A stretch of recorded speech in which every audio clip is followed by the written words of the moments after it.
7 দিনের মধ্যে ইরানে ফের হামলা চালাবে যুক্তরাষ্ট্র ইসরায়েল। ইরানে ফের যুক্তরাষ্ট্র ও ইসরায়েলে হামলা চালাতে পারে বলে সতর্ক করেছেন তেহরানের একজন বিশেষজ্ঞ। তিনি শঙ্কা প্রকাশ করে বলেন, আগামী 1 সপ্তাহের মধ্যে ইরানের উপর আবারও হামলা হতে পারে। সোমবার ইরান ইন্টারন্যাশনাল লাইভ প্রতিবেদনে এই তথ্য জানানো হয়েছে।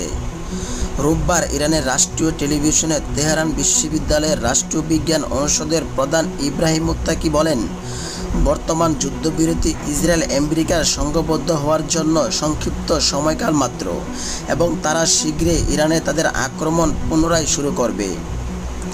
সাক্ষাৎকারে মুত্তাকিন আরও বলেছেন, প্রাপ্ত প্রমাণ ইঙ্গিত দেয় যে মার্কিন সহায়তা ইসরায়েল সর্বোচ্চ 1 সপ্তাহের মধ্যে ইরানের বিরুদ্ধে তাদের আকস্মিক ও ধ্বংসাত্মক সামরিক অভিযান পুনরায় শুরু করবে। ইসরায়েল ও যুক্তরাষ্ট্র এই যুদ্ধবিরতি তাদের নিজস্ব সামরিক সক্ষমতা পুনর্গঠন এবং সর্বোত্তম করার একটি উপায় হিসেবে দেখে বলে সতর্ক করেছেন ইরানি এই বিশেষজ্ঞ।